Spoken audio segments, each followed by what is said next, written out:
చంద్రబాబు నాయుడు ప్రకటించిన మేనిఫెస్టో పిట్టల దొర మేనిఫెస్టోలో ఉందని కర్నూలు వైసీపీ నాయకులు సుభాష్ చంద్రబోస్ తెలిపారు.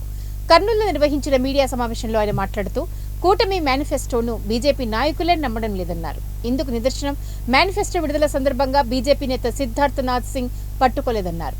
ఎన్నికల్లో గెలిచేందుకే తెలుగుదేశం పార్టీ సాధ్యం కాని హామీలు ఇచ్చిందని కర్నూలు గ్రంథాలయం సంస్థ చైర్మన్ సుభాష్ చంద్రబోస్ అన్నారు. రాష్ట్ర బడ్జెట్ ఆదాయ వనరులను చూసి ముఖ్యమంత్రి జగన్మోహన్ రెడ్డి వైసీపీ మేనిఫెస్టో విడుదల చేశారని తెలిపారు. కనీసం మేనిఫెస్టో ఆ బుక్లెట్ను పట్టుకోవడానికి కూడా ఇష్టపడడం లేదు.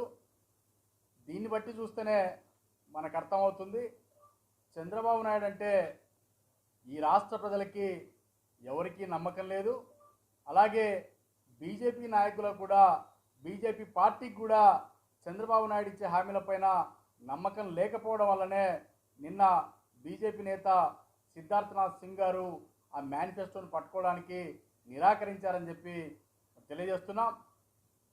ఈరోజు చంద్రబాబు నాయుడు అంటే ఈ రాష్ట్ర ప్రజలందరికీ తెలుసు. గత దాదాపు 40-45 సంవత్సరాలుగా ఈ రాష్ట్రంలో ప్రతి ఎన్నికల్లో కూడా మోసపూరిత హామీలు ప్రకటిస్తూ ప్రజలను మోసగిస్తున్న నాయకుడు, మోసపూరిత హామీలకు బ్రాండ్ అంబాసిడర్ ఎవరంటే అది చంద్రబాబు నాయుడు గారు అని చెప్పే పరిస్థితి. మరి ఈరోజు ఈ ఎన్నికల్లో ఏదో విధంగా లబ్ధి పొందాలా, కొన్ని ఓట్లు సాధించాలనే ఒక కుట్రతో విచ్చలవిడిగా హామీలు ప్రకటిస్తున్నారు. నిజంగా ఆయన ప్రకటించే హామీలను చూస్తుంటే ప్రజలు ఈరోజు నవ్వుకుంటున్నారు. చంద్రబాబు నాయుడు గారు